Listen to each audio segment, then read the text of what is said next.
Voice ఉంది. Yes sir, yes మళ్ళీ మాట్లాడతాం మీతో, నేను మళ్ళీ వస్తాను. మనం ఒకసారి బీఆర్ఎస్ నేత రామ్మోహన్ గారితో మాట్లాడదాం. రామ్మోహన్ గారు నమస్తే అండి. నమస్తే అండి, లక్ష్మణ్ గారు చెప్పండి. రామ్మోహన్ గారు, సంస్థాగత ఎన్నికలకైతే నగారా మోగింది. ఓకే, బండారు రామ్మోహన్ గారు చెప్పినట్టు సంస్థాగత ఎన్నికలు జరగడానికి టైం పట్టొచ్చు, లేదంటే సుప్రీంకోర్టు హైకోర్టు స్టే ఇవ్వచ్చు, ఏదైనా వచ్చు. బట్ ఇప్పుడు నగారా అయితే మోగింది. మీ బీఆర్ఎస్ పార్టీ ఏ రకంగా ముందుకెళ్లే అవకాశం ఉందంటారు? మరొకసారి కాంగ్రెస్ పార్టీ రేవంత్ రెడ్డి ప్రజాస్వామ్యాన్ని అపహాస్యం చేసే విధంగా ప్రయత్నం చేస్తా ఉన్నారు. కాంగ్రెస్ పార్టీకి మొట్టమొదటి నుంచి కూడా అంటే ప్రజాస్వామ్యం పైన, న్యాయ వ్యవస్థ పైన, చట్టాల పైన నమ్మకం లేదు. కేవలం వాళ్ళ ఆలోచన ఎట్లా ఉంటే ఆ రీతిన ప్రవర్తించే పరిస్థితి కాంగ్రెస్ పార్టీ చరిత్రలో ఉంది. ఇప్పుడు రాహుల్ గాంధీ చూసిన మనం ఓట్ చోరీ జరిగిందని చెప్పేసి కొత్తగా మరొక ప్రజాస్వామ్యంలో కలకలు రేపే విధంగా, దేశాన్ని భ్రష్టుపట్టించే విధంగా ఒక ఎన్నికల కమిషన్ క్వశ్చన్ చేసుకుంటూ వివిధ రాజకీయ పక్షాలను అవమానపరుస్తూ కొత్తగా ఓటు చోరీ జరిగిందని చెప్పి కార్యక్రమాలు నిర్వహిస్తా ఉన్నాడు. ఇక్కడ రేవంత్ రెడ్డి హైకోర్టు చెప్పిన చట్ట పరిధిలో లేకున్నా ఎన్నికల కమిషన్ రాంగ్ ట్రాక్ పట్టించి రాష్ట్ర ఎన్నికల కమిషన్ వాళ్ళతో ప్రకటన చేయించి ఇవన్నీ జరిగే పనులుగా వాళ్ళకు కనీసం రేవంత్ రెడ్డికి చట్టం పైన ఏమైనా అవగాహన ఉంటే, ఈ రాష్ట్ర పరిపాలన విధానం పైన గౌరవం ఉంటే ఇటువంటి పనులు చేయడు. కాంగ్రెస్ పార్టీ మొత్తం సిస్టమ్ అంటే ఇంతే, దేశాన్ని రాష్ట్రాన్ని దోచుకోవాలి, ప్రజాస్వామ్య అపహాస్యం పాలు చేయాలి, మంచిగా ప్రశాంతంగా ఉన్నటువంటి ప్రజలను అశాంతికి గురి చేయాలి, ఈ దేశాన్ని సర్వనాశనం చేసి పక్క దేశాలకు అమ్ముకోలే విధంగా ప్రయత్నం చేస్తారు తప్పితే ఈ రాష్ట్రంలో చట్టం ఉంది, మనకు రాజ్యాంగం ఉంది, దీనికి అధికారులు ఉన్నారు, దీనికి వ్యవస్థ, న్యాయ వ్యవస్థ ఉంది. మొత్తం భారతదేశంలో ప్రజలందరూ కూడా న్యాయ వ్యవస్థ రాజ్యాంగం లోబడి బతుకుతున్నారు. పరిపాలన మొత్తం దానికి లోబడి చేయాలి అనే ఒక ఇంగిత జ్ఞానం లేకుండా, సిగ్గుచరం లేకుండా రేవంత్ రెడ్డి రోజు ప్రకటన చేసి ఎన్నికల కమిషన్ ద్వారా నోటిఫికేషన్ ఇప్పించాడు. ఎట్లా జరుగుతుంది? రాజ్యాంగబద్ధంగా జరిగే ప్రసక్తి లేదు. చెప్పింది మొత్తం బ్లఫింగ్, ప్రజలందరినీ మభ్యపెట్టి మసి మారడికాయ చేస్తున్నాడు. ఎందుకు అంటే రాష్ట్ర ప్రభుత్వంతో ఫెయిల్ అయిపోయింది. ఎక్కడ కూడా కాంగ్రెస్ పార్టీ బతుకు పట్టగట్టే పరిస్థితి లేదు. కాబట్టి 2 సంవత్సరాలు అయిపోయింది, స్థానిక ఎన్నిక గడిచిపోయి సంవత్సరాల పైన అయిపోతుంది. ఎన్నికలు పెట్టకుండా ఈరోజు పోయిన నెల కూడా మాట్లాడి, అంతకుముందు నెల మాట్లాడి దాస్తానం చేసుకుంటూ వచ్చి మళ్ళీ ఇప్పుడు సిగ్గుచరం లేకుండా మళ్ళీ దాన్ని ఒక కొలిక్కి తీసుకురాకుండా 42% రిజర్వేషన్ ని దాన్ని కొలిక్కి తీసుకురాకుండా ఎన్నికల కమిషన్ తీవ్రంగా ఆలోచించాల్సిన విషయం. నేనేమంటున్నాను, ఒకటి గుర్తుపెట్టుకోండి, శివన్ ఏం మాట్లాడినా, కాంగ్రెస్ పార్టీ ఏం మాట్లాడినా జరగని విషయాలను ప్రజల పట్ల, ప్రజలకు డైవర్షన్ పాలిటిక్స్ చేసే విధంగా ఈ యొక్క రాష్ట్ర ప్రభుత్వం పనిచేస్తుంది. ఎరువులు లేవని మొత్తం రాష్ట్రం మొత్తం కొట్టుకుంటా ఉన్నారు. రోడ్లలో చెప్పులు వరుసలో పెట్టుకొని ఉదయం 3 గంటలకు వచ్చి అర్ధరాత్రి నుంచి లైన్లలో పడుకొని ఎరువులు తీసుకుని ఊరు మొత్తం గగ్గోలు పెడుతుంది. కాబట్టి ఇక దీన్ని ఎట్లా ప్రజల యొక్క దృష్టి మారించే విధంగా ప్రయత్నం చేయాలని ఎన్నికల చెట్టులు రాష్ట్ర ఎన్నికల కమిషన్ ప్రకటింప చేసిండు. కనీసం వీళ్ళకి రామ్మోహన్ గారు, ఎరువుల కొరతకి సంస్థాగత ఎన్నికలకి సంబంధం ఏమన్నా ఉందా? మీరు కూడా అలా మాట్లాడితే ఎందుకు లేదంటే, ఎందుకంటే వినండి, ఎరువుల కొరత తెలంగాణలోనే కాదు కదా, భారతదేశ వ్యాప్తంగా కూడా ఉంది కదా. తెలంగాణలో ఒకటి కాదు కదా, దాన్ని కప్పిపుచ్చుకుంటాకి ఈ ఎలక్షన్లు పెడతారనే మాటను మీరు గుడ్డకాల్చి మీద అనిపించట్లేదా మీకు? ఇదే గడిచిన 18-20 నెలలుగా స్థానిక సంస్థల ఎన్నికలు పెట్టాల్సింది పెట్టలేదు. ప్రతి ఒక్క విషయంలో ఇట్లనే డైవర్షన్ పాలిటిక్స్.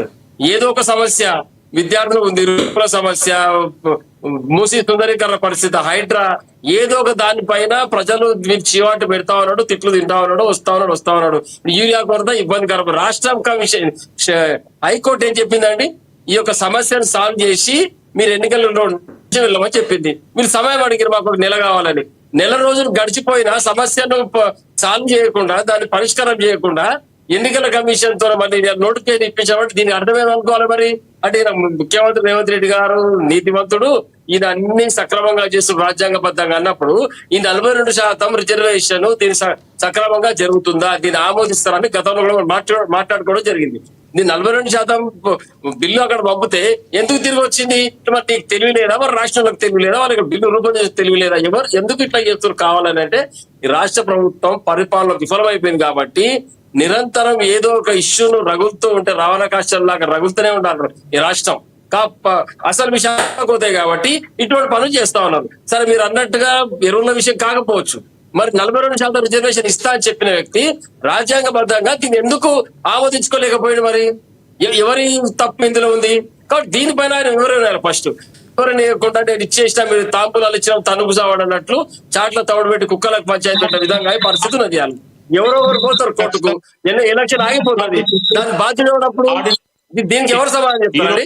కాబట్టి లక్ష్మణ్ గారు దీనిపైన రాష్ట్ర ప్రభుత్వం నీకు శివన ఒక నిమిషం ఎన్ని చెప్పినా ఈ ఎన్నికలు జరిగే ప్రసక్తి లేదు. ఇదంతా డ్రామా మాత్రమే, కేవలం డ్రామా. ఇది ఎవరిని మభ్యపెట్టడానికి ఎన్నికలు నోటిఫికేషన్ ఇచ్చినట్టు మీరు అర్థం కాదు రామ్మోహన్ గారు,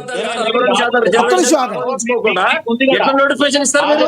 ఎన్నికలు ఇందులో ముఖ్యంగా నేను చెప్పిన ఒకటే, ఎన్నికల కమిషన్ బాధ్యత చేయాలి. రాష్ట్ర ఎన్నికల కమిషన్ ఎవరైతే నోటిఫికేషన్ ఇచ్చారో వాళ్ళు కూడా చట్టపరిధిలోకి తీసుకొచ్చి హైకోర్టు కోర్టు తీసుకొచ్చి కోర్టులో దోషులు నిలబెడితే పరిస్థితి. పార్లమెంట్ పోయినాక అక్కడ కూడా మాట్లాడారు కదా. ఇప్పుడు బీజేపీ కూడా పార్లమెంట్ దగ్గర కొట్లాడతారా ఇంకెక్కడ తీసుకొస్తారా అనేది కాంగ్రెస్ పార్టీ వ్యవహారం. ముఖ్యమంత్రి చెప్పిండ్రు అని ఒక నిమిషం శివన్ అయినట్టు వినండి. శివన్ ఏమంటారా 5-6 దశాబ్దాలుగా నెరవేరని కళ, ఒకటి వినండి, వినండి మీరు ఒక్క విషయం వినండి. 5-6 దశాబ్దాలుగా నెరవేరని కళ కేసీఆర్ గారు సబ్బండ వర్గాలు ఏకం చేసి కేంద్ర మెడల్ వచ్చి తెలంగాణ తీసుకొచ్చిండు. నువ్వు అదే పని చేయి.